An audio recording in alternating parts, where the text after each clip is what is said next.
दोस्तों आज की वीडियो में बात करेंगे एसबीसी एक्सपोर्ट स्टॉक में।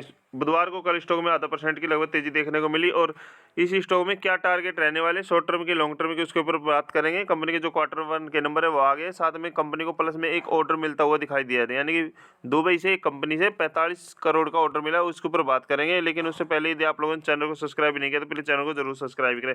6 महीने का चार्ट देखें तो इसने 28% का रिटर्न दिया और एक साल का चार्ट देखें तो 124% का रिटर्न इसने निवेशकों को दिया है। सर ऐसी बात नहीं, इसने निराश किया, अपने निवेशकों को 124% का रिटर्न दिया। ठीक है, ये लगभग स्टॉक जब दिसंबर में, ठीक है, दिसंबर में 31 रुपये के लगभग ट्रेड कर रहा था, उस समय हमने भी टेलीग्राम पे दिया था। ठीक है, और उस समय कंपनी ने जनवरी में, ठीक है, इसकी लगभग 19 जनवरी रिकॉर्ड डेट थी बोनस शेयर की, जब उस समय कंपनी ने जो बोनस शेयर किए थे वो 2 बोनस शेयर पे 1 बोनस शेयर दिया था सर कंपनी ने। यानी जिसके पास 2 शेयर थे उसको 1 शेयर दिया, जिसके पास 20 शेयर है उसको 10 शेयर दिए। ठीक है, और उस रेट से यानी कि 1 बोनस शेयर का हमें फायदा सर, यानी कि लगभग इस रेट पे दिया था सर। ठीक है सर, इसी रेट पे हमने दिया था और इसी रेट के लगभग स्टॉक आज ट्रेंड कर रहा है। ठीक है सर, तो 1 बोनस शेयर जिसके पास भी जो भी एक्स्ट्रा मिले आज उसका फायदा है सर। ठीक है, तो अभी Q1 के नंबर देखते हैं कंपनी। तो Q1 के नंबर देखे तो Q1 के नंबर में कंपनी ने अपडेट कर दिया। तो इस बार जो सेल्स है कंपनी की, यदि कंसोलिडेट देखें तो यहाँ पे हमें कंपनी की इस बार जोन में 65 करोड़ के लगभग सेल्स है। ठीक है, यानी कि 65 करोड़ के लगभग कंपनी की सेल्स देखने को मिल रही है। पिछले क्वार्टर थी यहाँ पे 69 करोड़। ठीक है, हालांकि क्वार्टर वाइज गिरावट है, लेकिन ईयरली वाइज सालाना बेस पे हम कंपेयर करते हैं 52 करोड़ थी, तो उसमें यहाँ से जंप देखने को मिला है। और नेट प्रॉफिट की बात करें तो नेट प्रॉफिट में भी यदि 5 करोड़, ठीक है, 5 करोड़ 32 लाख कंपनी के इस बार प्रॉफिट हुआ, जो कि ये क्वार्टरली वाइज और ईयरली वाइज सालाना बेस पे दोनों से कंपेयर करें तो ठीक है सर, यानी कि नंबर ओके है। ठीक है, नंबर में कमी नहीं है और साथ में एक ऑर्डर मिला है। ठीक है, इसी बेस पे स्टॉक में कल तेजी बन सकती है सर। क्यों सर?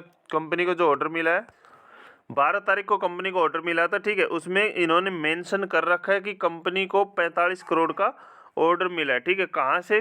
ठीक है, ये गांव ब्रोदर होलसेल कंपनी है जो कि टेक्सटाइल कंपनी है दुबई की। ठीक है, वहाँ से ऑर्डर मिला है सारा।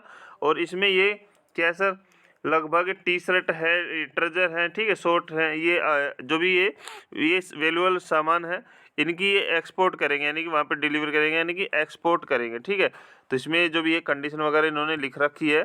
ठीक है, यानी कि ये मान लो ये 90 दिन का पीरियड है सर। ठीक है, यानी कि आने वाले क्वार्टर के लिए कंपनी को 45 करोड़ का ऑर्डर, ठीक है, मिल गया है, यानी कि सेल्स मिल गई है। ठीक है, अभी कितना कंपनी दिखाया, 65 करोड़ के समथिंग कंपनी को सेल्स मिली है। ठीक है, यदि यानी कि 45 करोड़ तो कंपनी को यहाँ पे आराम से सेल्स हमें देखने को मिलेगी नेक्स्ट क्वार्टर में। ठीक है, और साथ में, ठीक है, कंपनी को यदि और ऑर्डर भी हाथ लगे, ठीक है, ये 90 दिन दे रखा है। ठीक है, तो नेक्स्ट क्वार्टर के लिए ये मान के चल सकते हैं और ऑर्डर मिले तो इस सोने पे सुहागा होगा, स्टॉक में तेजी बनी रह सकती है। तो मेरा तो व्यू यही है सर, स्टॉक में, इस स्टॉक में भी बने रह सकते हैं। और कंपनी ठीक है, छोटी है, वैल्यूएबल के हिसाब से भी ठीक है, फंडामेंटल भी ठीक है, हालांकि स्टॉक भी है वो हाई है। ठीक है, स्टॉक भी हाई है, मात्र 1000 करोड़ की कंपनी है और यहाँ पे जो है कंपनी का इंटरेस्ट वैल्यू और बुक वैल्यू कम है। ठीक है, यानी कि ये चीज़ें देखें तो यहाँ से कम है, लेकिन कंपनी के ऊपर डेप्ट है और साथ में रिजर्व कम है, बट टोटल एसेट है। ठीक है, इसके ऊपर देख के डेप्ट मिलता है सर।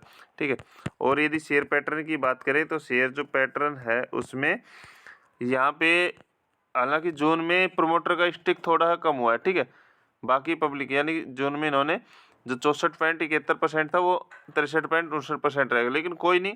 ठीक है, यदि इसी स्टॉक में यहाँ पे एक बड़ी तेज़ी देखने को मिले कल, ठीक है, यदि यहाँ पे हमें कल एक स्टॉक में बड़ी तेज़ी देखने को मिले तो हम शॉर्ट टर्म के लिए स्टॉक से एग्जिट हो सकते हैं। ठीक है सर, कल स्टॉक में यहाँ से एक यदि ये लेवल ब्रेकआउट करता है ना सर, तो फिर हमें 35 रुपये के टारगेट, लगभग 33 रुपये 34 रुपये के लगभग टारगेट देखने को मिल सकते हैं। ठीक है, यदि स्टॉक कल 33-34 रुपये जाता हुआ दिखाई दे और 35 रुपये को क्रॉस ना करे तो इस स्टॉक से हम प्रॉफिट बुकिंग कर सकते हैं। ठीक है, उसके बाद यदि स्टॉक में कहीं ना कहीं गिरावट होती है दोबारा तो फिर पिक कर सकते हैं लॉन्ग टर्म के लिए। ठीक है सर,